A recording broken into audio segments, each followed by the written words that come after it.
anybody that wore the big red one shoulder patch. So, are you ready? Okay. Today is Monday, June 23rd, 2008. My name is Chris Reedy. I'm the interviewer. It's 9 a.m. We're in the large studio of WIPB TV. With us today is John Mann. And John, what unit did you serve in? I served with the 1st Battalion, 16th Infantry Mechanized. And the service dates as far as your time in the 1st Infantry Division? I was assigned to the 1st Division in November of '69 after my entry into country, and actually left March of 1970 when the Big Red One and its colors went back to Fort Riley, Kansas. At that time, I was reassigned to the 1st Air Cav Division. Okay. Can you tell us a little bit about your motivation, your life prior to joining the Army, and your life prior to joining the Army? Yes, I was a Ball State student. Actually completed 3 years at Ball State before I joined the Army. The reason I joined the Army, or a great deal of that reason, was that a lot of things were going on during that time period concerning Vietnam. There were protests and so forth, but one of the main things that happened that influenced me was that one of my best high school friends got killed. And he was with the 1st Infantry Division and died March 11th of 1967. And I put a lot of thought into that as to what happened and why he was there, and also my friendship with him. And after my junior year in 1968, I joined the Army in June of '68 and decided I would go to Officers Candidate School, and I joined the Army 2 years unassigned in hopes that I would actually get to do that. You mentioned in a previous interview that you were married at the time? I was married with 2 children and had a college deferment and a married deferment. So I did not have to go to the service. Would you, your motivations were personal because of your friend, and what other factors influenced your decision to join? Well, they were, yes, and as I mentioned, there were protests going on and so forth, and I was trying to make up my mind about the war, about the validity of the war and the purpose, and finally made the decision the only way I could find out was to experience it myself. What was the reaction among your family, especially your wife? Wife didn't particularly like the idea, but some of the rest of the family were great with it. They figured it was going to help me out, I guess. How old were your children at the time? Had a 2-year-old and a 4-year-old. Were Yes. you considered, when you went and joined and went through basic, and were you with draftees or other primarily volunteers? Yes, there were a higher percentage of draftees, I believe, going through basic training when I went through. And I was probably one of the older guys at 22 years old. But that didn't really make a lot of difference because people were going through basic, would be assigned to some kind of a unit for additional infantry training or whatever, would be their AIT. And so basic was just getting used to the Army a little bit. Of course, I had mentioned I had going in with the intention also of going to Officers Candidate School.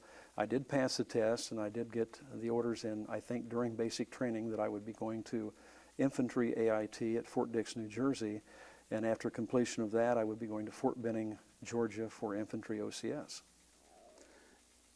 What was the reaction among, I guess, the men in your basic training unit once they found, did they talk, did you talk about your motivations, your reasons to join, and how did they react? I talked to a few.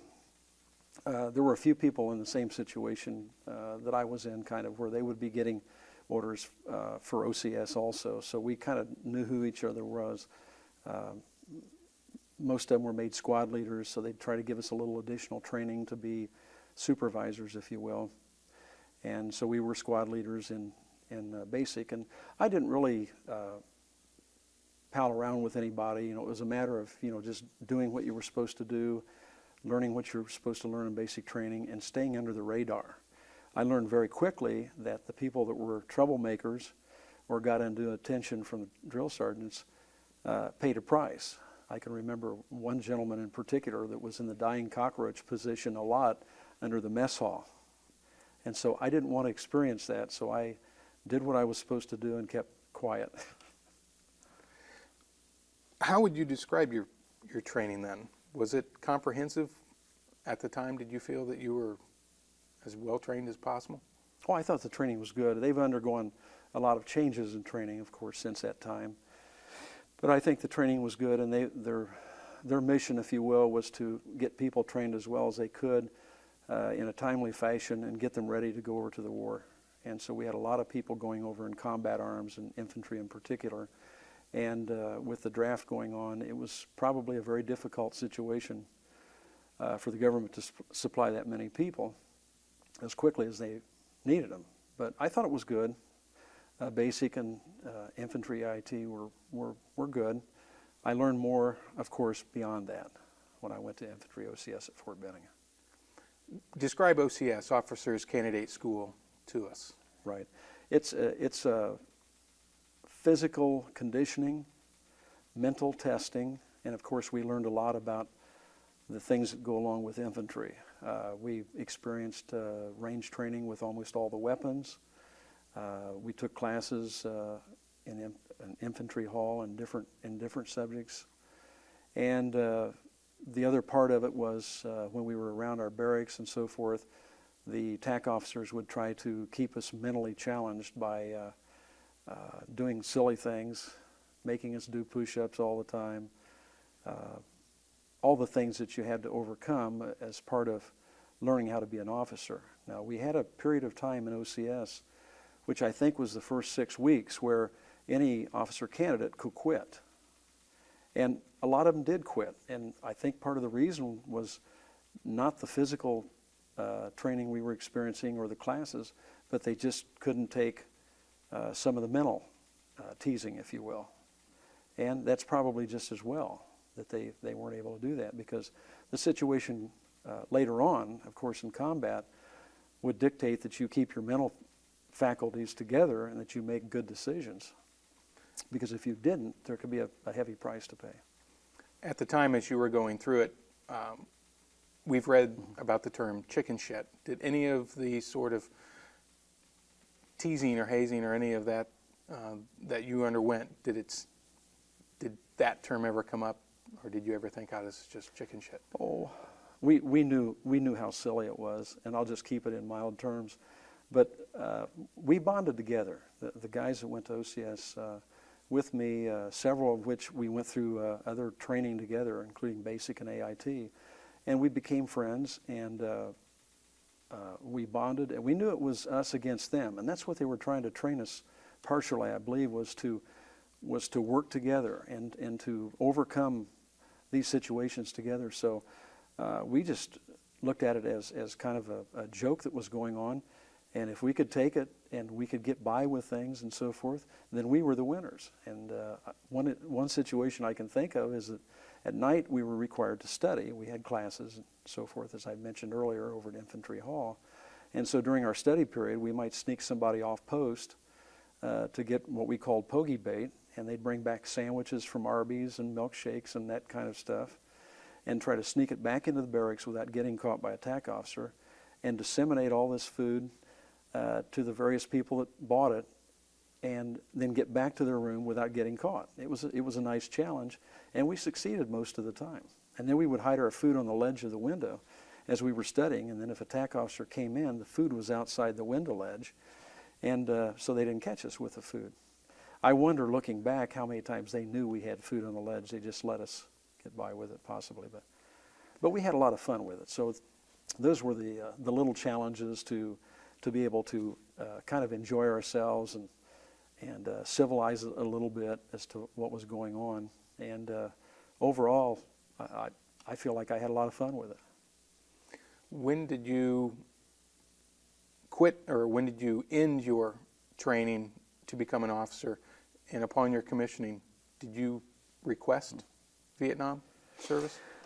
No, I did not. I graduated from OCS in May of '69, and we all received assignments, all the graduates. And some were assigned as TAC officers to stay at Fort Benning. Other people were assigned to Army posts all over the world. And I was assigned to Fort Gordon, Georgia, and my first duty assignment was an XO of a special troops company. And so I was second in command to a captain, David Graham, who had served a tour in Vietnam. And that's how I began learning how to be an officer. And then approximately 4.5 months later, I received orders for Vietnam. And I knew that was probably inevitable. That was actually part of my plan all along. And so I received the orders. Captain Graham talked to me about it. And he was kind of sorry that I did, but I said, well, you know, I expected it. I'm looking forward to it. So he tried to share some things about his experience with the 199th Light Infantry Brigade that might help me out. So I left there and actually had orders first to go to Jungle Warfare School down in Panama. And I went to Panama, and lo and behold, a lot of my OCS classmates were there at the same time. So we had served out an initial assignment, and then we were reunited for Jungle Warfare School. This Captain Graham, if I may back up, what was one of, can you give us an example of one of the pieces of advice that he gave you that later came? Well, this is looking back a long time ago, but I know that he was trying to just instill in me that, you know, just do a good job, concentrate on what you're doing, pay attention to what's going on. One of the things that he might have touched on, and I don't recall now, but one of the things that affected me greatest in Vietnam was sleep deprivation. And we did have some ranger training in OCS, which entailed some of this sleep deprivation. But you can't think and you can't function like you do when you have enough rest, obviously. And so in preparation, you can see how you react under those situations. And I saw a lot of people during that phase of training in OCS that would pretty much just crack up, and they'd go off on other people, short tempers and so forth.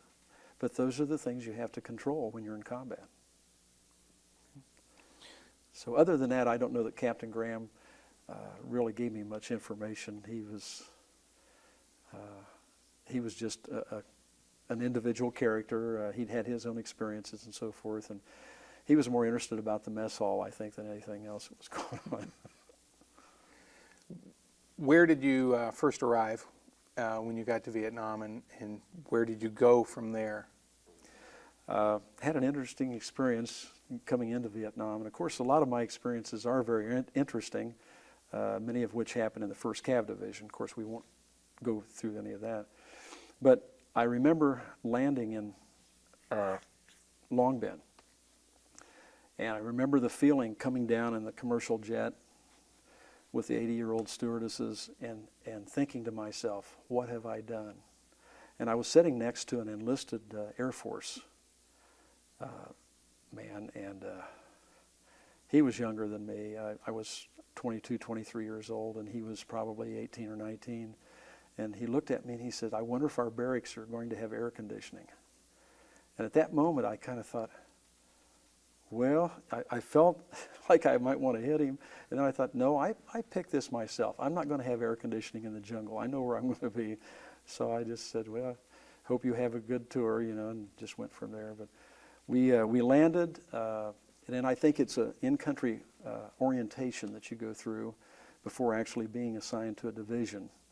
And as I remember, as I was going through this orientation, they did give us a dream sheet, which was a choice sheet, if you will, where, you know, you want to be in a certain division or you want to do something, you give it to them on the dream sheet, and if you're lucky, they might give it to you. 99% of the time, they're probably not going to give it to you. They'll give you something else.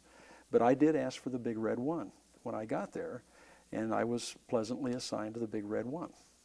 And so after a period of time, and I'm not sure how long it was, I was assigned to Division Xi'an, and then received an assignment then to the 1st Battalion, 16th Infantry. How was that, I guess, that introduction? What was your role? I think you had mentioned a platoon leader, and how did you introduce yourself to your men? Well, when I was assigned to the 1st to 16th, they were, at that time, on stand down. That was a period of time where you would come in between military operations and refit your equipment, refurbish the armored personnel carriers, and basically just give people a little rest. So I came in during that time, met the people there in the battalion, several of the people, several of the officers, was assigned to a platoon. I had a company commander, and basically I didn't even meet anybody that I can remember in the platoon until we got ready to go out on the next operation. It was just, here you are, there you go. And so I was very fortunate. I had a platoon sergeant who had, I remember, at least 2 tours in Vietnam, and he was very knowledgeable, and it was probably a big part of the reason why I was able to stay alive during the first part of that, our first military operation. Can you describe that first military operation? Yes, we were on our armored personnel carriers assigned to a certain area, and we were traveling, as I remember, down roads, past small villages, and at some point we broke off into the different elements of the company. The platoons had their own routes that we were supposed to take, and we were on a search and destroy mission. So what that means, of course, is you're searching for the enemy, and if you find him, you're going to destroy him. And all the caches or anything else that you can find, then you do away with all that stuff. Now, you mentioned armored personnel carriers. Yes. Were you and your men in the personnel carriers, and what was your function within there? Right. We had 4 armored personnel carriers to a platoon, and we didn't ride inside of them the way they were designed and the way they used them, I guess, back in World War II. But we would ride on top of them, and we would typically take the platoon, divide it in half, and we would have a mounted part of that platoon riding on top of the APCs, and then a dismounted part of the platoon that would walk. And we would go through a certain area using our maps. We would search for the enemy, and some were walking, some were riding. We would switch once in a while, and it did make it a little bit easier compared to some of the straight leg units that did nothing but walk. Now, was that sort of that adaptation when you're in Vietnam, riding on top of the APC and then having the dismounted units, was that in Yes. kind of concordance with your training, or different from your training? Oh, it was different. I think it was probably the way they were adapting to jungle warfare.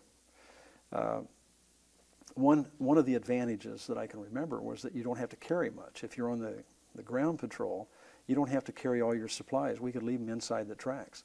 In fact, we carried most of our water, ammunition, sea rations, and extra equipment inside the armored personnel carriers. So that made it a lot easier to get through the jungle, and big advantage. The bad part is if you're riding on top of an APC, you're kind of sitting a duck, because the APCs are kind of noisy, and they had fitted Jeep seats and so forth to the top of the armored personnel carriers, and anytime that units were standing down, they would try to go around and procure extra equipment by any means necessary, so we would wind up with sometimes 2 or 3 extra machine guns on an armored personnel carrier, sometimes things we didn't even need. So we were just kind of oversupplied, if you will, but it was all part of what we were doing, and we try to make it ourselves as comfortable as possible. And I think that's what any soldier tries to do. You know, you try to make yourself comfortable. A lot of walking, a lot of maybe nerve-wracking life out there, and it takes its toll. So anything you can do to make yourself a little more comfortable will probably help out.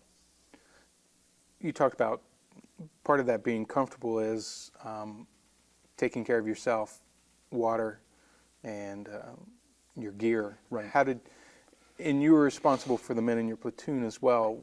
What were your functions as a platoon leader to maintain that kind of readiness? Well, we were supplied, our battalion through division. Of course, it started out at division, but we were well supplied. We had everything we needed. We had the ammunition we needed. We had the food and supplies, so there was never any problem with that.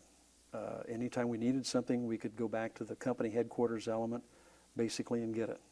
So There was not a problem with any of that. Once in a while, we'd experience a problem with an armored personnel carrier, and it would have to be repaired in the jungle. So those had their own challenges, if you will. But most of the time, we were in good shape. I think it was ran top notch. My responsibility, of course, was to communicate to my platoon.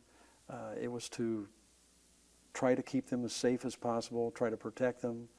Early on, when I first became a platoon leader, I had heard all the things about my life expectancy might be 30 seconds in combat and so forth and so on.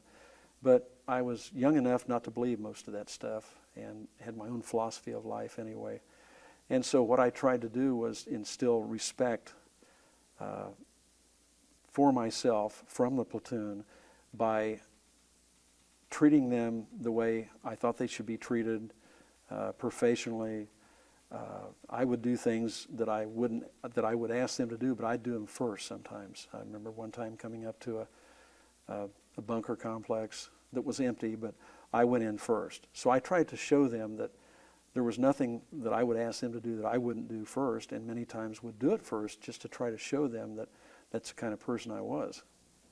And we were all in it together. And how did they respond? They responded very well. We did our mission, I think, as well as any unit in Vietnam. We didn't have problems with drugs. I think everybody was focused on the mission, but the top mission is also trying to survive. You know, you want to accomplish the mission. You want to do what the division wants you to do, but by the same token, you always have in the back of your mind that you want to survive and you want your people to survive, and you'll do anything you can to try to ensure that's what takes place. Were your missions mostly during the day, or did you have night missions as well? We had day missions primarily, and we would scour an area of operations, and toward nightfall we would create a rest overnight position, a RON, and we would position our armored personnel carriers in a particular position, and we would try to get everything pretty much put to bed for the night. Part of my job was to call in artillery and mortar to pre-plot fire in case we would need it during the night, and that way we knew where it was at. We could walk it in pretty quickly if the enemy were to attack us. And most of the time that's when the enemy would attack anyway, was at night. So I found myself going through all this routine with the artillery, mortar, what have you, and then maybe getting a couple hours sleep during the night. And the next morning we're off and running again. So that's where the sleep deprivation comes in. During the time that I was in the Big Red One, I started out at about 185 pounds with a 32-inch waist and in very good physical condition from OCS, and I lost 45 to 50 pounds just because I just didn't eat anymore. And what happened was, I was a cigarette smoker back then. I'd light up a cigarette at any opportunity I could, and at night I would try to fix myself a canteen cup full of hot chocolate and heat it up with C4 and smoke my cigarette, and that was basically my meal.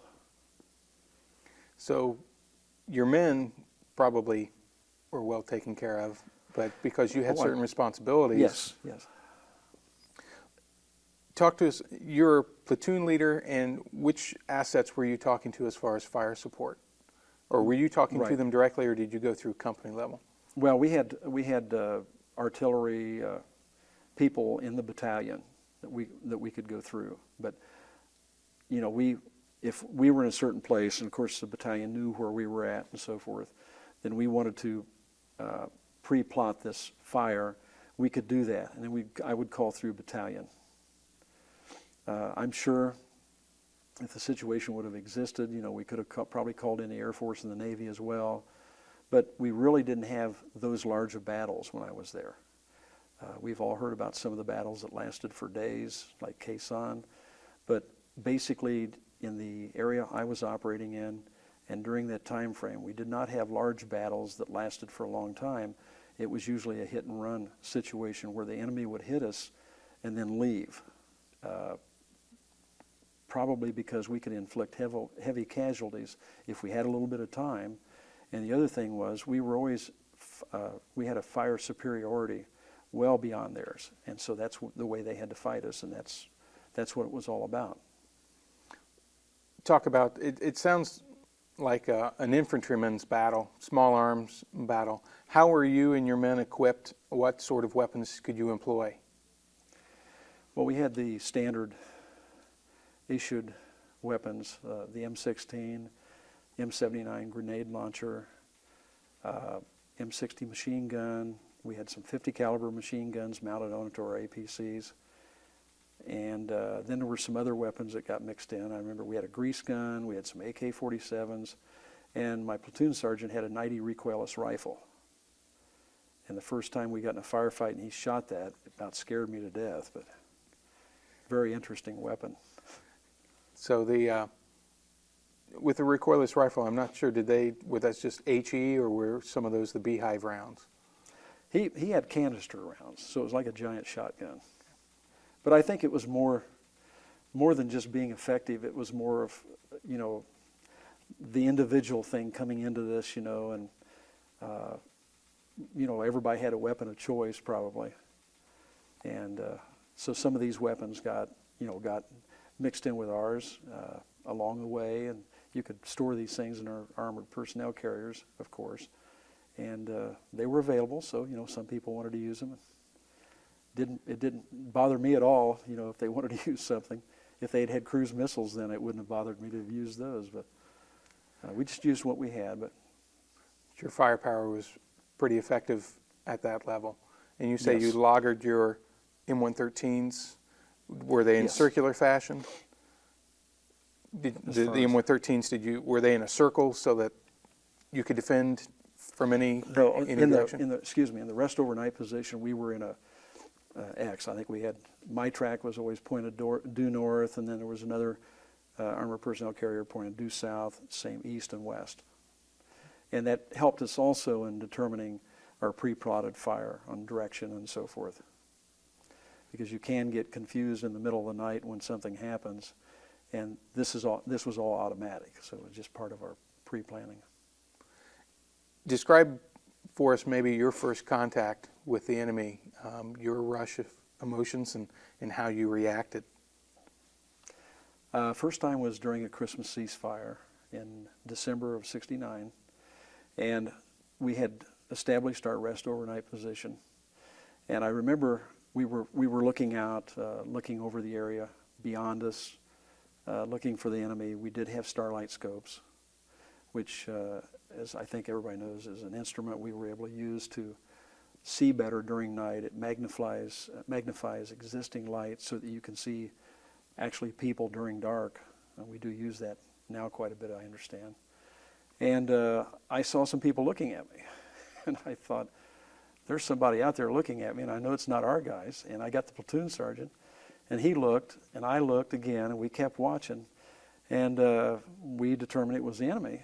And I called the company headquarters, as I remember, and described the situation and asked for permission to fire. So we were able to enter into combat legitimately, I guess. You're always defending yourself. So if you see anybody, even if they don't shoot at you first, you have the right to defend yourself, of course, even during a ceasefire. So we went ahead and took care of ourselves. Your first combat, was there any thought in the back of your head, I hope I don't screw this up? Oh, I think there's a lot of that before it ever happens. Even all the way through OCS, we were preached at a lot about how important the things were that we were learning, and that we learn them, and that we do it right. We could wind up dead, or we could wind up getting a bunch of other people killed, which would be even worse. And so we were very serious about it. And I didn't even think about that at that point. I think it was just a response at that point. We had training, and certainly the guys in my platoon, most of them had more experience out in the field than I did. My platoon sergeant, of course, was a tremendous asset to me. And he took me under his wing, and I was able to learn a lot from him to get me through to the point where certainly I could function on my own. But it's one of those things where you really need to watch other people that know what they're doing, that have been experienced in that sort of thing, so you don't make some kind of a mistake. Because there are people that would go through OCS that would be, in their minds, very knowledgeable and thought they knew everything there was to know, and they'd get in a situation like that, and they wouldn't listen to anybody because they were the ranking officer, et cetera, and they could get themselves or the unit in trouble real quick. So that was something I'd thought about before, and once we got into it, it was just kind of an automatic reaction. But it was certainly strange to hear AK-47 rounds go by my head. And your function at that time with these rounds going over the head is not necessarily, well, I guess you tell me, were you engaging the enemy yourself, or were you sort of managing the squads, the men under No, I think what happens at that point is just every man for himself, kind of, you all get a weapon and you just give the enemy back everything you can. And you have a period of time there where you're just reacting. And I did the same thing. And then you kind of appraise the situation and, do you need anything? Do you have a regiment, an NVA regiment attacking you where you need a lot of help? Or is this just a small skirmish and it's over with in a few minutes and then you don't hear anything, you don't see anything? And that's what that turned out to be, of course. But at some point, after the initial reaction, you'd have to make some decisions like that. When you got back after your I guess, baptism of fire, how did, I guess, your tour, how did the next couple of weeks proceed? Did it become more routine contact with the enemy, or was it always a different feel? No, I don't know why. I guess everybody experiences that differently. They say there's nobody that's not scared at some point during a firefight, contact with the enemy. But I had a strange feeling during any of those kind of situations that nothing was going to happen to me, and I was never what I would call fearful. I was always just reacting, hopefully in the right way, to combat the enemy. But I never really was in a situation where I got down on the ground and was scared. I just did what I was supposed to do, and maybe I thought I was immortal, maybe I thought I was infallible. I don't know what I thought. I was a very young man at that time. I know there are a lot of things that I did back then that I would never do now. But that was just the situation, the time, and the place, I guess. Can you give us one example of something that you would look back now and say, oh, that was just crazy? The whole thing. Oh, my. Well, I don't know any specific. I think most people wouldn't, in a situation like I was in, where I had deferments, I was finishing my junior year in college, had a family, that they would think you're crazy for joining the military during a time when we were sending, we had probably 500,000 people over in Vietnam, and it was getting worse and it was getting bigger. And I had my reasons for doing it, as I mentioned earlier, but it was a patriotic reason as well. And I felt like it must be valid or we wouldn't be doing it. And so I went over there and I did it. Yes, I think some of the things I did, people would say, I don't understand why you would do that. You couldn't have been in your right mind, but it was just the way it was at that time. There was an experience I had during a combined operation, and we might get into that, where I can remember being in a MACV compound. I was our liaison officer, as a matter of fact, for our battalion commander during a combined operation with the South Vietnamese and the Australians at Nui Dat. And it was very interesting. I met a lot of good people, Australians. I didn't meet a lot of South Vietnamese, of course, but they were there around the MACV compound and so forth. And they had some units out in the field, but I didn't really come in contact with them. But I can remember staying at the MACV compound one night, and there was a MACV major there who was in charge, and then I was with an Australian captain. We were going to go somewhere the next day, and we came under attack that night. And I can remember, I could hear automatic weapons fire, our automatic weapons, because the South Vietnamese were shooting the machine guns and they wouldn't let off them. They were melting the barrels, which is not the way you're supposed to operate machine guns. And some mortar rounds coming in, and I can remember being awakened by that, and I had my OD green underwear on, and I put my my helmet on, and I grabbed a weapon, and I ran outside. I didn't put my clothes on. And I'm out there running around, and there are people out there, and so there are a lot of things going on. I remember a truck getting a direct hit that I had to have been standing not more than 15 feet away from, yet I didn't get hurt. I didn't get scratched, and it's amazing to look back on that and think, how can something like that happen? But things do happen that you can't account for. And then I can imagine what that picture looked like, and I thought to myself, wouldn't that have been ridiculous in a movie for a guy with OD boxer shorts on and a helmet, running around with a weapon during a fight like that? So one of the crazy things. There were some other things probably, but it's just the things that a young man will do. You talked about working with the Australians in this combined operation, and so you had an ability to see a difference between a U.S. Army unit and one of our allies. And how would you, first, how would you characterize that relationship with the Australians? Oh, I think the relationship was great. If I'd had a choice probably back then, I would have left the U.S. Army and joined the Australian Army. And the reason I say that is they had their own way of fighting. They were good fighters. They were well trained, equipped, and so forth in the field, and they took it very serious. But when they came back to their base at night, they would clean up, and we'd go to the mess hall and eat a formal dinner, complete with wine. And it was a different world than I was used to. And they were very, very personable. They treated me very well. Many of them invited me to come to Australia, to go to the Gold Coast on R&R if I wanted to. They would put me up. They would take care of me. And so they were just a tremendous unit there and representation to the Australian people. They were just fantastic. You say they were very good fighters in combat. Tactically or operationally, did they do anything that was exceptionally different from the U.S. Army? I don't know that they did, really. In fact, we had some of the Australians in jungle warfare school with me. There were some different things about them. They would bring their own weapons. They had a weapon assigned to them, and that was the weapon they were responsible for, and they took it wherever they wanted to go. In the military, I'm not saying they took it downtown, but maybe they did.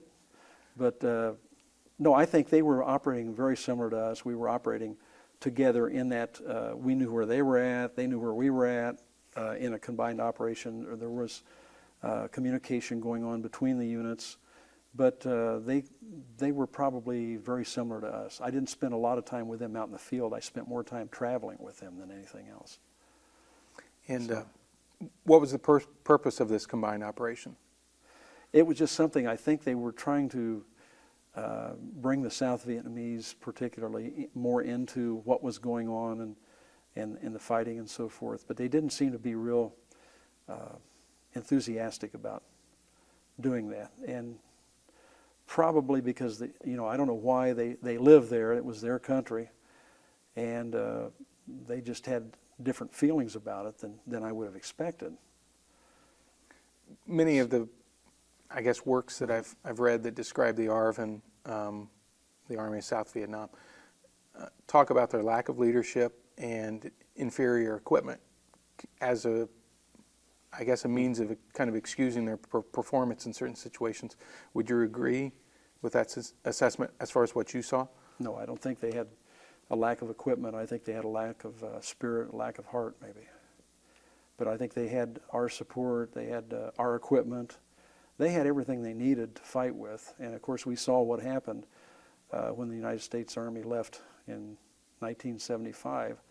The communists came in very rapidly, and a lot of the South Vietnamese just gave up, just didn't even try to defend their own country after we left. And maybe they knew they couldn't do it on their own. I don't know. So it was just one of those things where I think we tried. We were in a situation that we probably had never been in before. The politics of it with the South Vietnamese government, the way they reacted, the things we were trying to help them do. Most of it wasn't very successful. Kind of reminds me of deja vu. We're kind of experiencing some of that right now. But you have to count on the people you're trying to help themselves somewhat. And I think they had the opportunity in South Vietnam to really help themselves. And I think for the most part, most of them really weren't interested in doing that. You talk about that lack of spirit in many ways, and when you entered the service post-Tet and in '69, of course, the United States was undergoing quite a bit of turmoil of its own. Did any of that find its way to Vietnam? Was any of that reflected with the troops that you had in your unit? No. I'm happy to say I think I think they reacted the way I would have expected them to react. We tried to take care of each other. We tried to achieve the mission, and there were none of these side issues for us as far as drugs or any of that kind of stuff. Yes, you might see a peace sign written on a helmet liner or something, but these were a lot of young guys. A lot of them got drafted, didn't know anything about it. A lot of them didn't really want to be there, but I think for all that they went through and for all that they probably didn't want to be there, they performed quite well. And I think it's the American spirit. We've had the same thing in other wars, but you just come together and you do the best you can, and it's just the way we are. You're touching on a little bit about unit cohesion, how a small unit bonds and comes together. What were some of the visible, I guess, experiences of that? How did you see that among the troops in your command? Well, I think everybody knew their job and did it very well in my platoon, and so there wasn't a problem. I mean, we knew each other. We knew what each other could do pretty much. You do have a certain amount of people rotating out after their tour was over with, and new people rotating in, and every once in a while you get somebody that didn't fit into the puzzle very well. But I think the other people probably made up for that. And then what your hope is that the new people will learn what to do and how to take care of themselves and how to take care of the rest of the people, and they'll do a good job. But it takes a little time for them to absorb that, I think. I remember a new guy was assigned to me once. We were in on stand down, and apparently he didn't want to be in Vietnam, apparently didn't want to be in the Army, and he decided he'd find a way out before we even went out to the field on combat, and he got a hold of my driver's .45 sidearm and shot a hole in his hand. Well, you don't want somebody like that out there fighting with you anyway. And he was not adept at doing that, so what the Army normally does is they do a psychological thing on people, and they get them out, because you can't have somebody like that. And you say, well, you're in war, you're shooting guns and so forth. Well, you do, yes. You have your tools, but you've got to be mentally, you've got to be in the right frame of mind. So some people just weren't able to do that. They weren't able to take it. Aside from this soldier, did you have any other discipline problems? No, I did not. No, I was very, and I'll put it this way, I was very blessed with the people I had, and to be in a division as wonderful as the First Infantry Division for support and so forth. I saw it all the way down the line from division. At some point, I was fortunate to get to work in some other positions as well before the division actually went home. And I was very impressed. I can look back on it with a lot of pride, a wonderful amount of pride for the First Infantry Division. When it was announced that the division would be going home, obviously you hadn't served your tour to the extent where you would be going home with them also. Tell us about that time. We were notified during our last operation, and I was called back in from the combined operation by the battalion commander, and they were making some changes and turning equipment back in. Armored personnel carriers had to be taken to Long Binh, I believe, and cleaned up and turned back in, and everybody was getting ready to be reassigned. Well, the people in the First Infantry Division, I believe, that had 8 months or more time in country, I think for the most part they were able to go back to Fort Riley with the division, with the colors. The rest of the people, such as myself, were reassigned to other divisions. So once we basically got turned in, we went back to Zion for a period of time, and then I got a reassignment. Here again, I got another dream sheet, and I asked for the First Air Cav because I thought, well, that might be more fun because they fly. They don't have to walk very much. And so I got the First Air Cav. Actually, at that time, I was disappointed that the Big Red One was going home because I wanted to stay with them. But here again, there was no choice in the matter, and so I was off to the First Air Cav. Over the phone, we talked about unit culture, and we've talked a little bit about it in this interview, that the Big Red One had a certain culture, a certain esprit, and you got to, I guess, find that difference or see that difference when you went to the First Air Cav. Can you talk to us a little bit about that?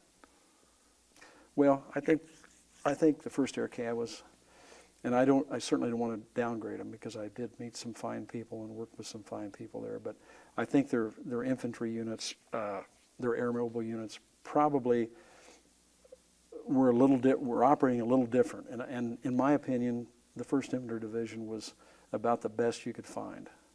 But I think there were some things, and maybe it was people more than anything else, that they just didn't seem to be as organized, if you will, as they were in a Big Red One.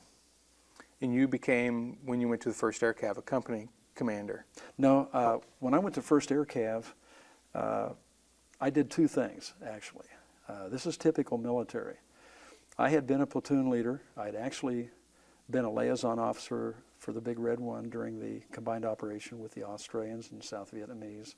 And I also worked in the battalion headquarters a little bit with Lieutenant Colonel Martin.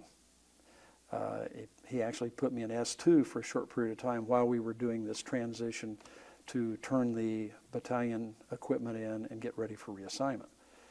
When I went to the First Air Cav, they didn't know what to do with me, which is kind of typical. A lot of times you'll get an assignment and you'll get somewhere and they either don't see your orders or they don't know you're coming or whatever. So I was there and they kind of scratched their heads and decided to assign me to the 1st Brigade in the First Air Cav as a commo platoon leader, which is similar to a platoon leader in the infantry, except you're responsible for all the communication radio equipment. So in that brigade, I was responsible for the communications equipment, and we had communications scattered out all over our areas of operation, and then we officially went into Cambodia, and we had a fire support base in Cambodia, so I was in Cambodia too, and we had radio equipment and so forth. This lasted for a while, and at some point, I had a boss who was a signal major, which is the correct branch for a commo platoon leader, would be a signal officer, not an infantry officer. And so this major went on R&R just prior to our operation in Cambodia. And what he did was he cooked his goose. He went on R&R, and he probably should have stayed there because I'm sure he not only got relieved, but he might have ended his career at that point. And then another officer came in, and he decided that he didn't really want an infantry officer as a brigade commo platoon leader. So they decided to reassign me again. So they sent me back to headquarters, and I waited for a reassignment, and they assigned me to Divardi, which is Division Artillery in First Air Cav. And my job was base defense officer at Phuc Vinh. Phuc Vinh was a very large compound, and it was a rear operating headquarters of the First Air Cav. And this was typically an infantry captain's job, and I was a first lieutenant at the time, so that fit in pretty well. I worked for the Divardi, Air Cav. Actually, I worked for the assistant commander of Divardi, which was a lieutenant colonel. And so that was an interesting experience because I went through two bosses there, and then my last boss actually had asked me to stay in the Army. He and the 1st Cav Division Commanding General were going to recommend me for a regular Army commission, which I didn't know anything about all that back then, but I guess that was pretty typical in what I found out in the latter years, that if an officer did a good job, then the Army wanted to retain those people, and you could conceivably get a regular Army commission, which is like a West Point commission, and it would get rid of your reserve commission. So it was a better deal, and for a career-minded person, it would have been a nice step up in your career. And I I was asked to do that, and I turned it down, thinking I wanted to come back to Ball State and finish my degree, and then get into the corporate world. And my boss, who was a very, very wise man, very knowledgeable guy, very charismatic guy, really liked him a lot. He taught me a lot. I learned a lot about briefing from him, and a lot of things, of course, about base defense. But he later became Army Chief of Staff. He was Lieutenant Colonel Carl Vono at that time, then he was later General Carl Vono, Army Chief of Staff. So I was very proud to know him. I did make contact with him after he retired in Washington, D.C., but it's one of those things where you think, did I really make the right decision, or should I have stayed here, you know? So You think he might have been able to hit your start at that? I think that general? possibly so, yes. He would have put me on the right track. I want to talk a little bit about the end of service, your end of service, and what decisions you made with your life at that time. You exited the Army in 1970? It was in April of '71. And I had come back from Vietnam and was assigned for about 4.5, 5 months to Fort Eustis, Virginia. And when I got there, basically they didn't know I was coming either. So here I'm an infantry officer in a transportation post. And so they decided to make me the custodian of the Central Post Fund, which was basically overseeing all the businesses on post, the golf course, the bowling alleys. And I would work and submit budgets to a colonel, and then the budgets would get approved, and then I would follow those budgets to make sure they were spending what they were supposed to be spending, and basically everything was going well. So during that time frame, I kind of just sat back. It was a time to basically do not much of anything except sign requisitions, go to my office once in a while. I'd go to the gym and play basketball, go to the officers club and eat ham and cheese sandwiches and drink beer and talk to my buddies, and just, you know, thinking about the future, thinking about getting out. And I was kind of preparing to, you know, come back to Ball State, finish my degree in business. And it's a reflection period, but it was also kind of a rest period, in that I didn't really have to do very much. When you were there, like you said, a reflection period, did you think back on your experiences in Vietnam, in the Big Red One? I think I did, and there were a lot of things. There were a lot of things that I forgot, and these are very important things to me, and I don't know why it happened, but I do not remember any of the names of anybody that was in my platoon. I do remember Lieutenant Colonel Martin, the battalion commander, Major Harris, his assistant, and beyond that, I don't remember anybody. There were things that probably happened there that have been totally blocked out of my mind. And they remain to this day? Remain to this day. I've had some problems where, you know, I fought the war in my sleep. My wife's had problems with me over the years. You know, waking up in a sweat and just not knowing why, really. And sometimes I'm in a situation where I'm on a search and destroy mission, and I'm going through the jungle, and there's no particular reason why, you know, I should be thinking about that, but, you know, it comes up once in a while. Are there any particular triggers? Are you an outdoorsman, I guess? Well, I think, well, I'm a trap shooter. I like to trap shoot. That's about my only hobby right now. But I think one of the things that's kind of resurrected this whole thing is Desert Storm in Iraq. A little background is I have two sons. Of course, they were young boys when I was in the Army, but as it would go, after they got out of high school, they didn't know what they wanted to do in life, so they both decided to join the Army. The oldest one joined and became a helicopter maintenance person. The youngest one joined and became an MP. And so they both went through the Army, Army College Fund. Both of them went to college. The youngest one graduated from Ball State and then got his MBA at Ball State. And they kind of followed the military thing, and it was probably good for them.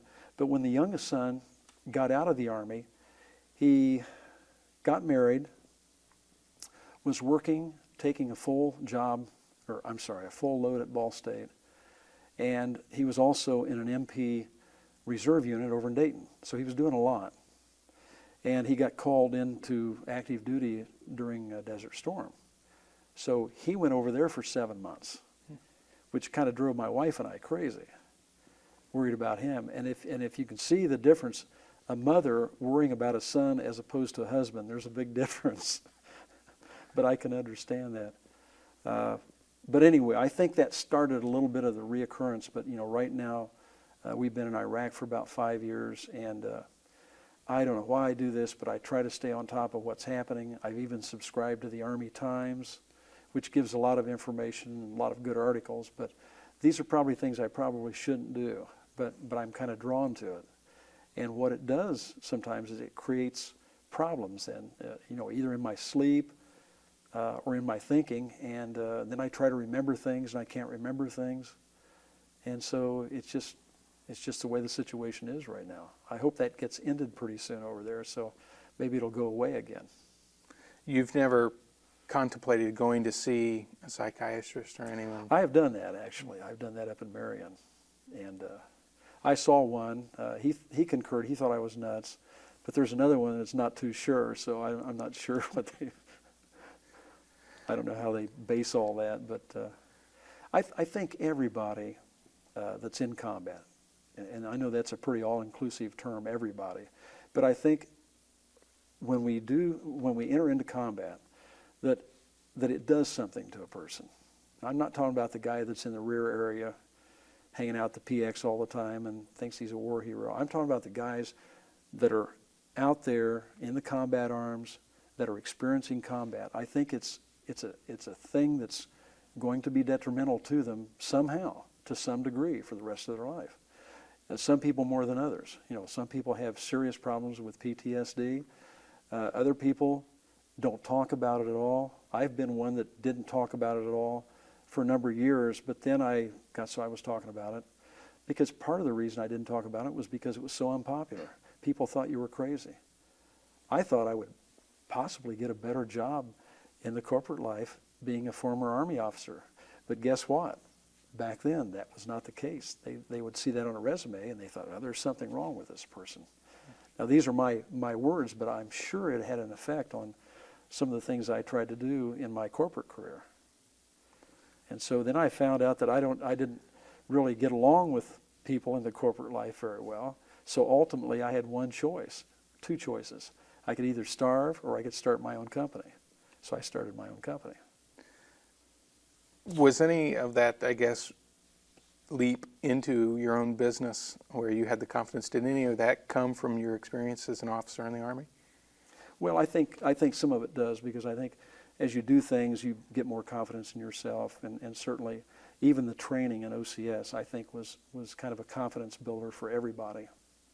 You learn how to go on navigation courses by yourself without getting lost. You do a lot of things that you don't normally do, and maybe it's a new experience. And as you meet those challenges, I think you do become more confident in yourself and your abilities, and you're more able to jump out there and try something else. I had no hesitation whatsoever when I had nothing to do. I had no way of making any money, and I decided to make a motorcycle lift for Harley Davidsons, because I was a Harley rider, and I could see that there were products out there like the one I was talking about, but they were very high priced.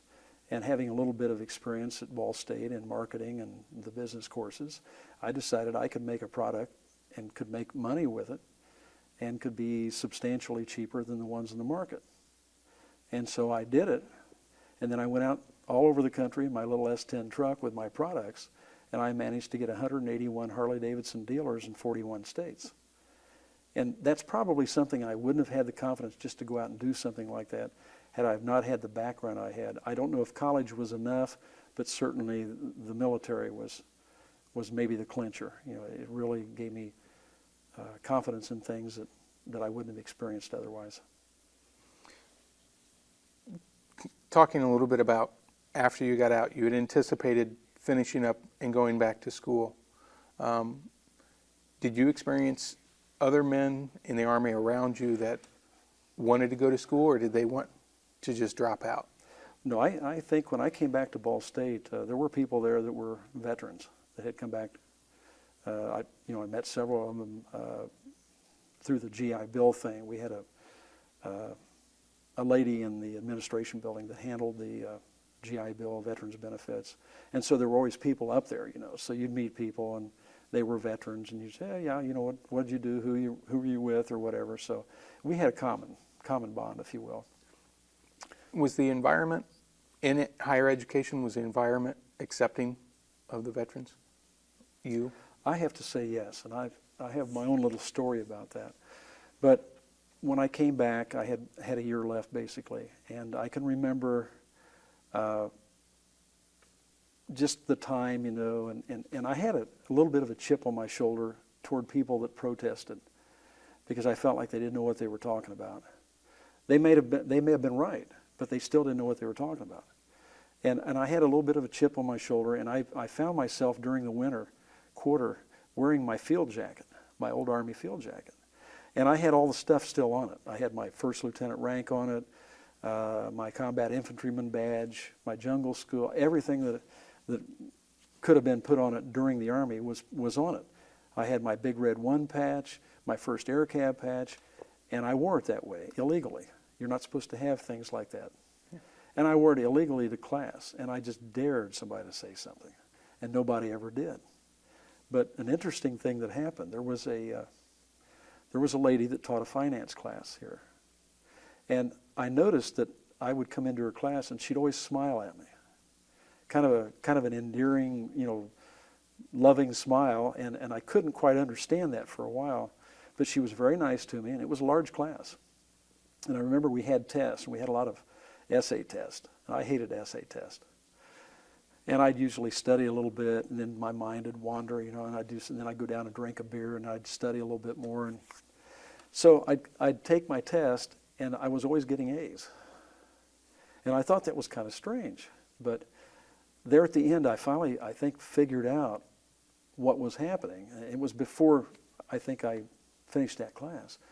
But this lady had been a major in World War II. And there was something about her and I made a connection. And I don't know why that was, other than the military connection. But she seemed to take me under her wing. I don't know if she felt sorry for me or what. But it certainly didn't help. It didn't hurt my grade average at Ball State any. I'll say that. It was nice to have somebody like that. But basically, as far as the students went, nobody really said anything. And we weren't the kind of schools that you would find, say, out in California and so forth. I'd heard the stories about GIs returning from Vietnam, coming through California, and some of the situations with protesters. And the time when I came back, I was actually with a friend of mine. We came back at the same time. We'd gone through OCS together. And he had a SKS rifle, war trophy, slung across his shoulder, and I had a pistol, war trophy, that I brought back. And we came back into the airport. Of course, nobody said anything. This guy's carrying a rifle, you know.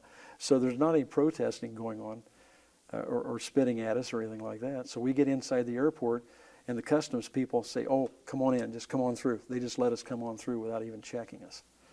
And we did have, I know, at least one illegal weapon in one of the duffel bags.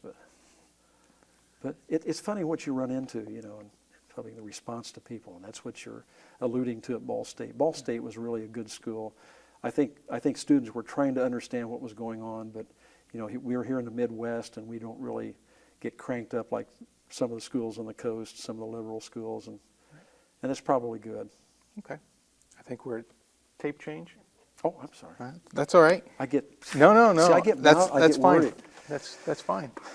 I'm just going to briefly scan over my notes because I want to make sure I didn't forget.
I asked earlier, but Paul Herbert wanted to know, ask them how they did their job.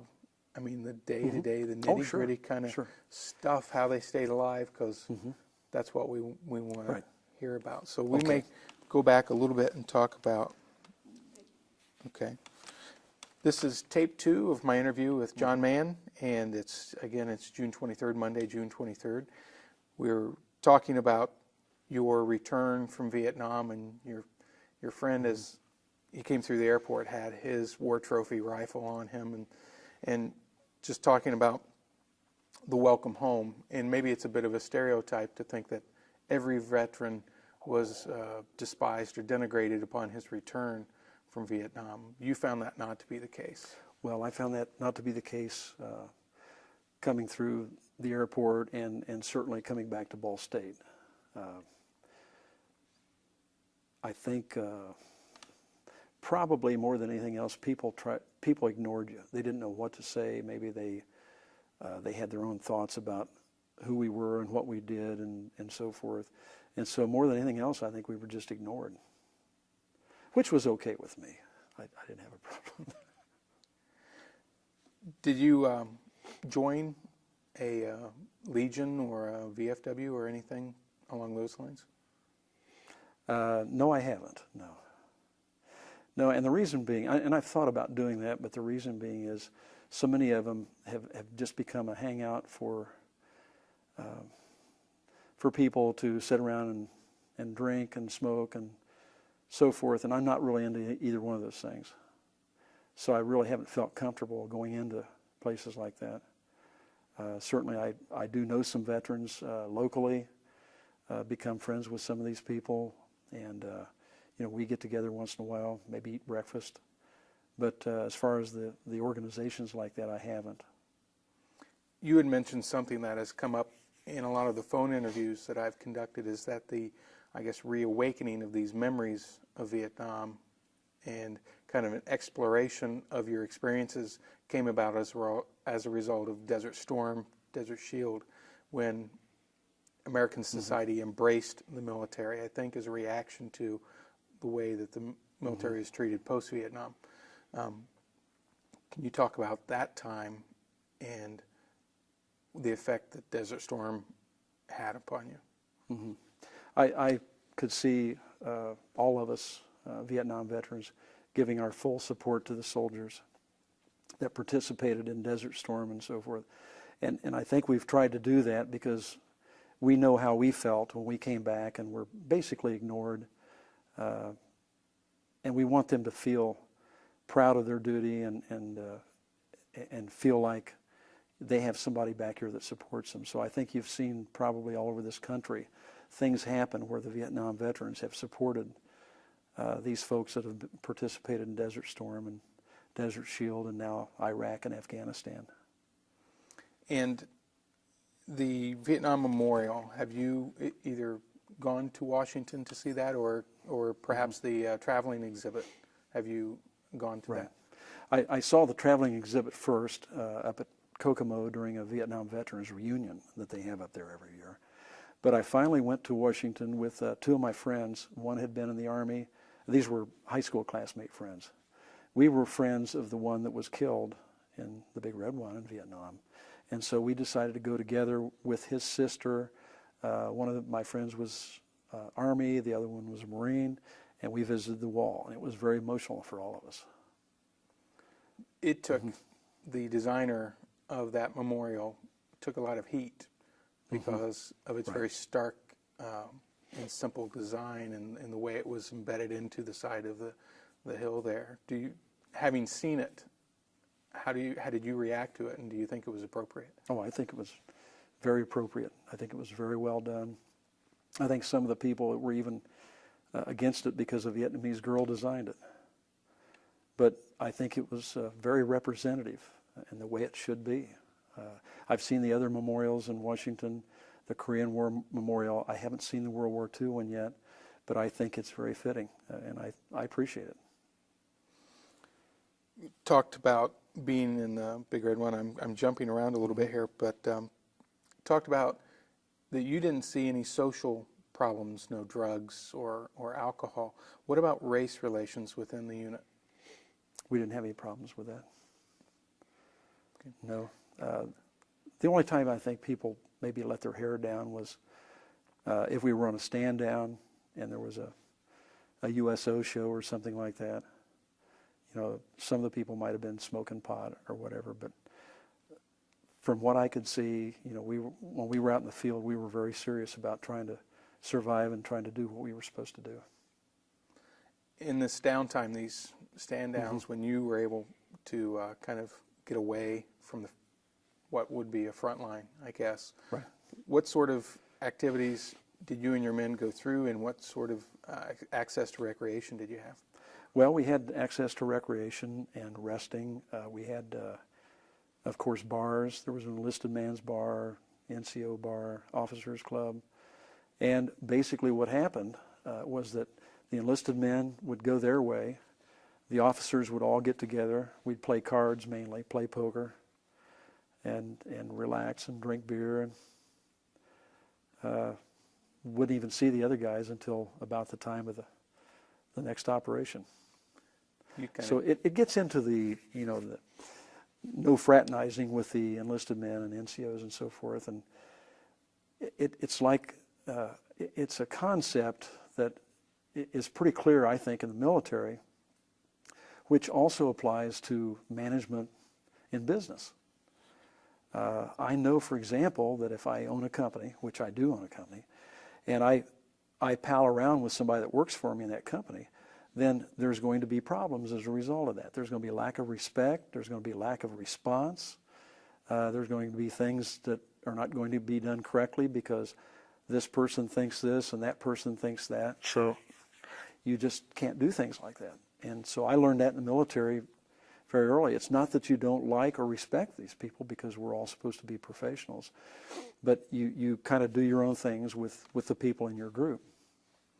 Among the officers, when you would get together and maybe you were in the officers club, what sort of conversations would come up? Oh, things back home, just, you know, anything that you might think of. It's pretty much people you knew, things going on back home, sports. Was there any shop talk? Not much that I can remember. Not much. Usually we just get drunk and play poker until we passed out.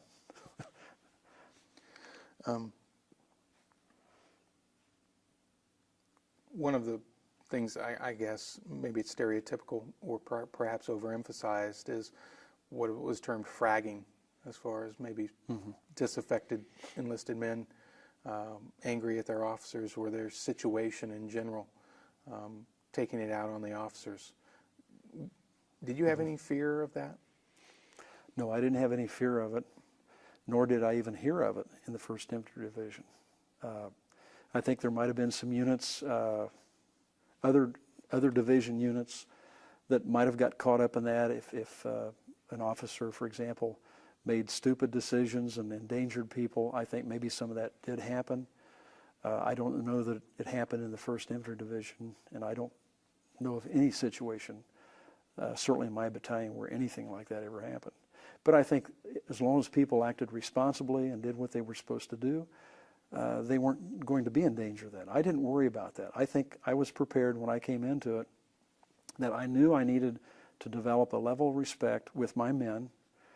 I had to develop the camaraderie, the depend on each other concept, that, you know, you depend on me, I depend on you.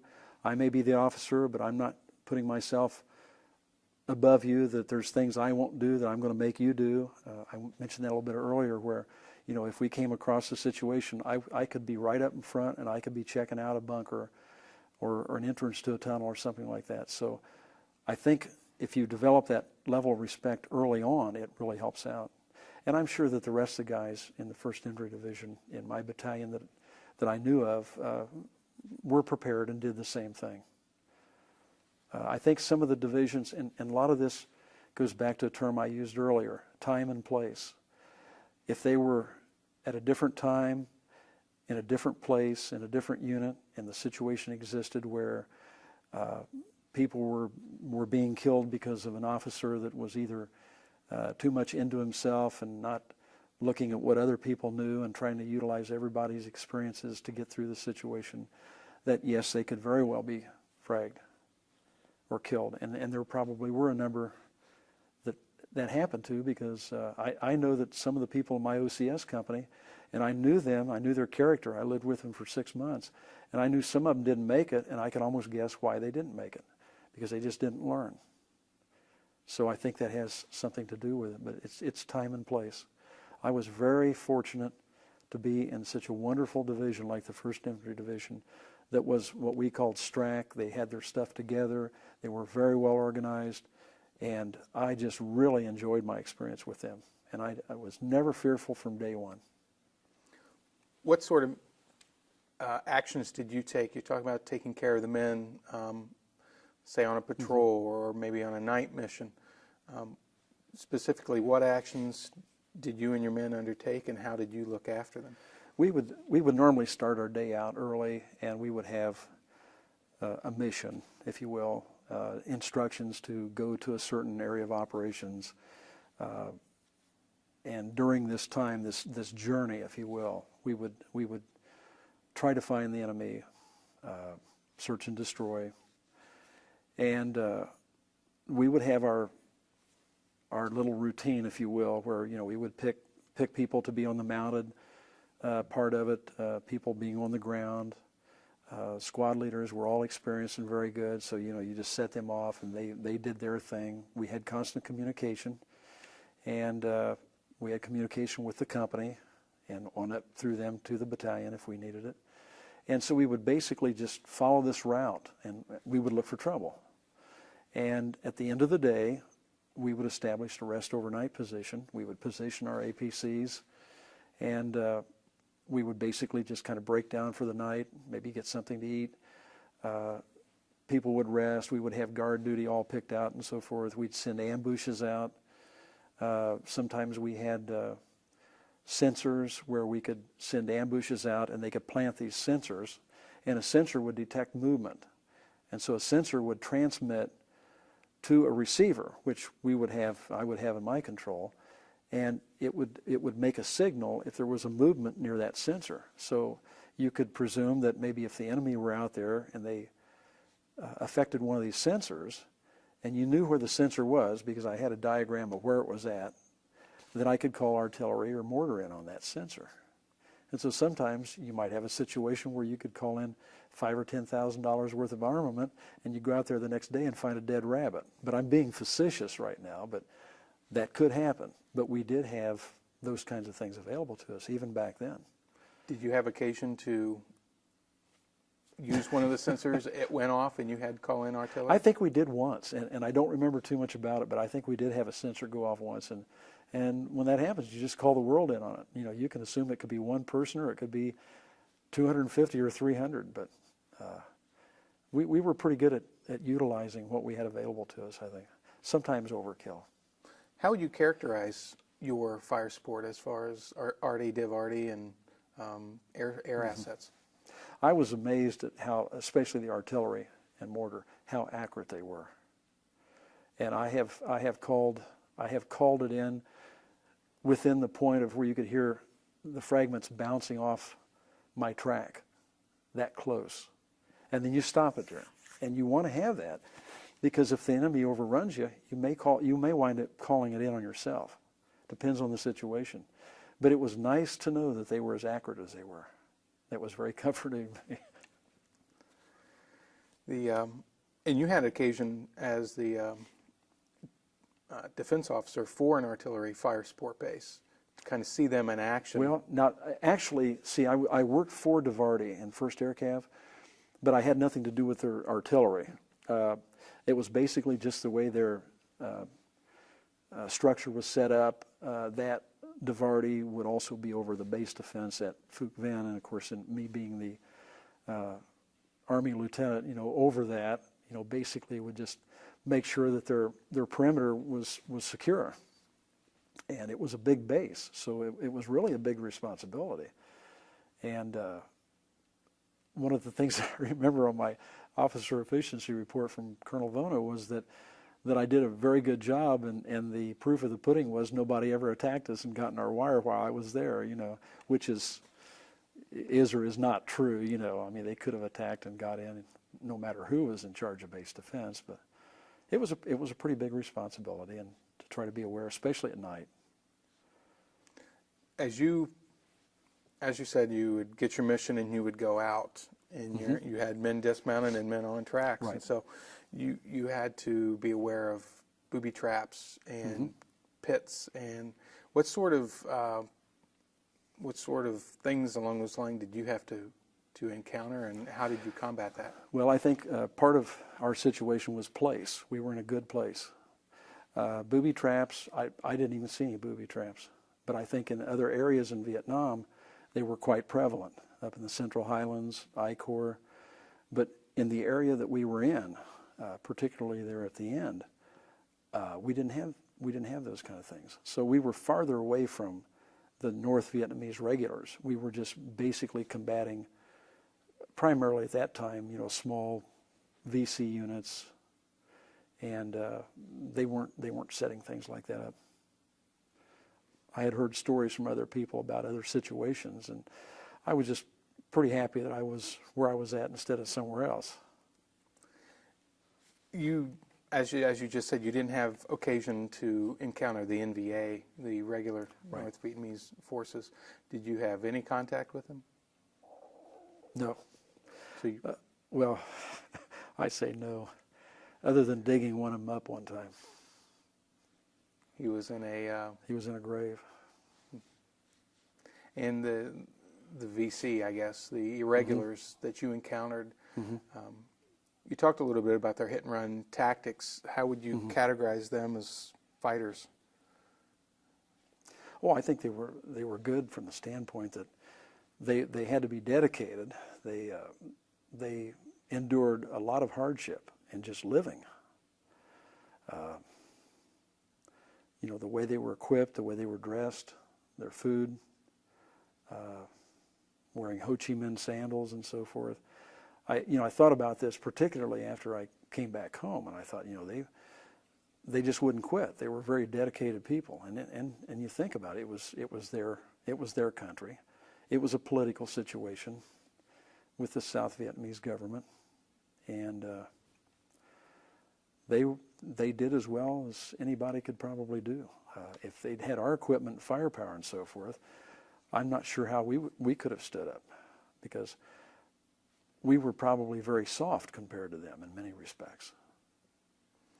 Was there ever a sense that when you and your men were given a mission and you had to go out, did you ever feel like bait? Like, we're out here, so maybe the enemy will come out and then we'll smack them with artillery? No, I didn't. I think that happened. I've read some books about First Infantry Division and some of the operations and so forth, and maybe a little bit of that happened because you're trying to get the enemy to show their cards. And I don't know that anybody did that purposely to get anybody wiped out or hurt or anything, but I think it was just part of a strategy or a tactics to get the enemy to commit themselves, and then you come in and you put the noose around them and you take care of them then. But I never felt that way, and I think we just had basically search and destroy missions, and we were just going through different routes and looking for the bad guys. And you said most of the encounters were small unit, Yes. and you had short, sharp engagements. No, were you engaged in any of the bigger operations? No, we really weren't in any of the bigger operations at that time. Most of the larger operations were prior to me coming in country.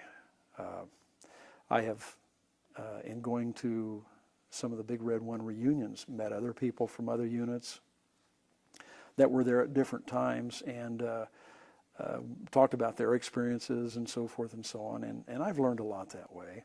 And I think it was a rougher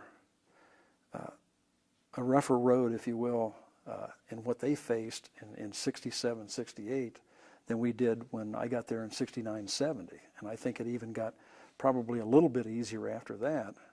But it was just the time I was there. in the area we were in.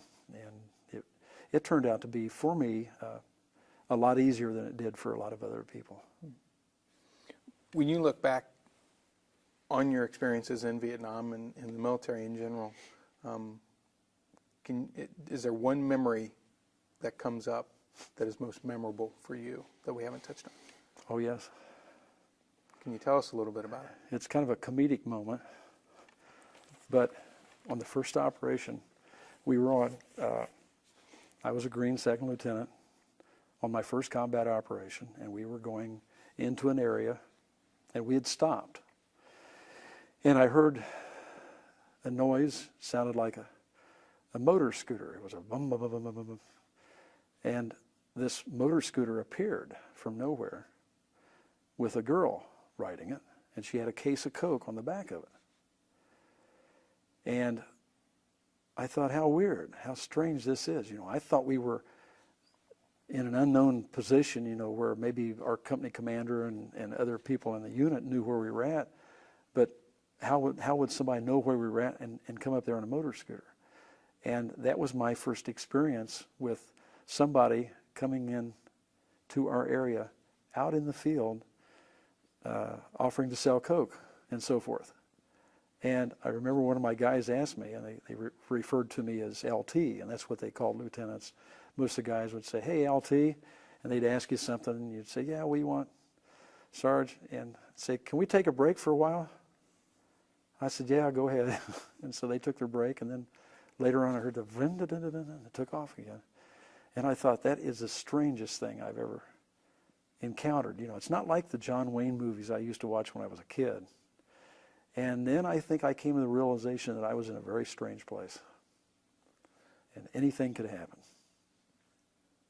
Your expectations, like you said, watching, I guess, movies and growing up among men who had served in World War II and their experiences as well, how completely different was it from what you expected? Well, the guerrilla warfare was totally different than units coming head to head to fight each other. And I do remember watching a lot of war movies. In fact, I used to watch them with this friend of mine that was in the First Infantry Division, and we used to watch the John Wayne movies and so forth. And he was the kind of guy, he decided he was going to be a professional Army guy fairly early on. And his name was Dave Downing, and Dave was in high school about 6'2" and weighed 235, so he was one of our football players on the high school team. Always a good guy to have to watch your back, and he watched my back a few times. We were out running around as teenage boys do, and there were a couple times when he got my back that I really appreciated. But Dave and I were good friends, and we would watch these things. And then in Vietnam, the guerrilla warfare was the type of action that we talked about earlier, where they would hit and run. They didn't want to commit for very long because they knew they were undermanned many times and certainly under firepowered compared to us. And so they would hit us, try to hit us in a weak spot, and then run. And it was very frustrating. And it happened different times. And you look and you can't find anything. Sometimes you can find blood trails. But it's very frustrating because you don't have that sense of accomplishment, if you will, that we just had a battle and we won because we fought better, and we've got 200 of them out there and we only lost none of us or one of us or whatever, and you have something to compare. But in that type of war, you're always running around looking for the enemy, and he's waiting for you, and he's going to ambush you, and then he's going to take off. And it's very difficult to defend against that, and it's very hard to fight against that. Where they had some of the bigger battles of Vietnam, which are a matter of history now, that they were able to continue engagement with the enemy and eventually overwhelming firepower and so forth won the battle. There was something you could put your finger on. But many times we were in a battle with the enemy. We didn't know how many there were. We didn't know how many we may have killed or wounded. We might see evidence of the blood trails, as I mentioned, but then it becomes body count. So then what happened was you start guessing. Say, well, I think we killed 10 of them. And maybe you did, and maybe you didn't. And I think some people tried to be honest about that estimate, and I think a lot of people weren't very honest about it. So there were a lot of inflated body counts. Did you encounter that more so in the other units you served in? I can't say one versus another. I think it was important with all the units. I think that we were all out there trying to say we've killed this many enemy and this many engagements, and it was the same probably for everybody. You talk about the frustration that you felt, Yes. but you also had to deal with your platoon of men that were also feeling frustrations, and if that is, I guess if it accumulates, it can lead to something dangerous Right. or unfortunate. Did you consciously try to kind of blow the steam off for your men or find some way of dealing with that combat frustration? Well, we didn't experience a lot of that compared to, say, units that might have worked around villages and maybe received fire from villages, which would indicate that maybe VC were in the village. And of course, it was a situation where you couldn't tell the good guy from the bad guy. We probably had a lot of bad guys rather, working for us in the military installations. You know, they were a good guy by day and they were out trying to kill us by night. And so we weren't really around the villages in that type of a situation where, say, we would have a frustration to the extent that we were losing a lot of guys and we weren't allowed to fire on the village or whatever, and then eventually the whole frustration thing takes over and you go in and level the village. And then you know you got them, but then you also got a lot of people you probably shouldn't have gotten. So those kinds of things could happen, but you would try to diffuse that, I'm sure, as best you could, but I was never faced with that decision, so I don't know how I may have been, I could have been a Lieutenant Calley too.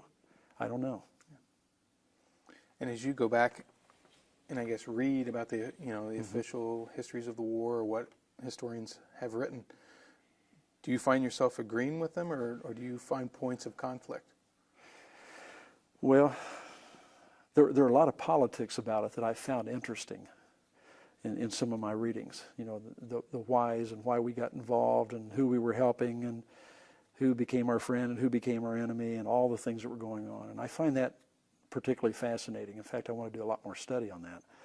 But when it comes to the point where the military is called in, then the military comes in and are told what to do. The politicians give the numbers, they give them the budget to run the war and so forth, which we're doing that right now, of course.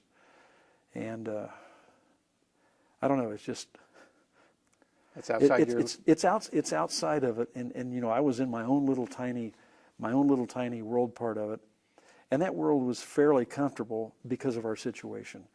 But obviously, if we'd run into an NVA battalion somewhere and we're getting decimated, and it could have been a whole different situation.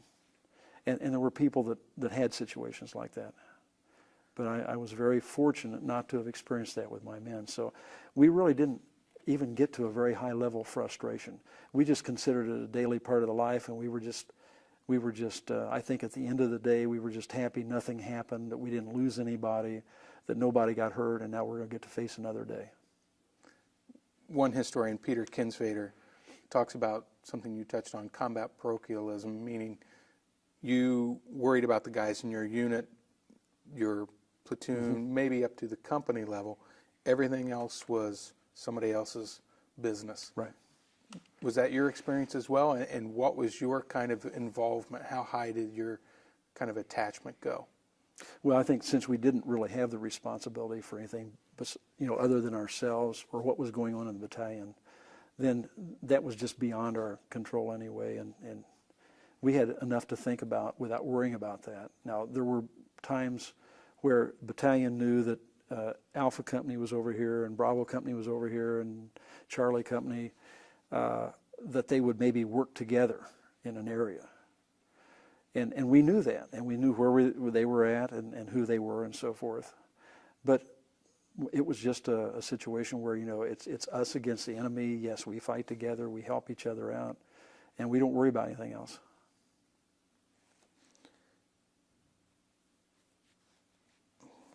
Is there anything that I haven't touched on that, during our interview that you really want to get out as far as your experience? Well, as I said earlier, I think just the time and place was very good for me. I didn't experience some of the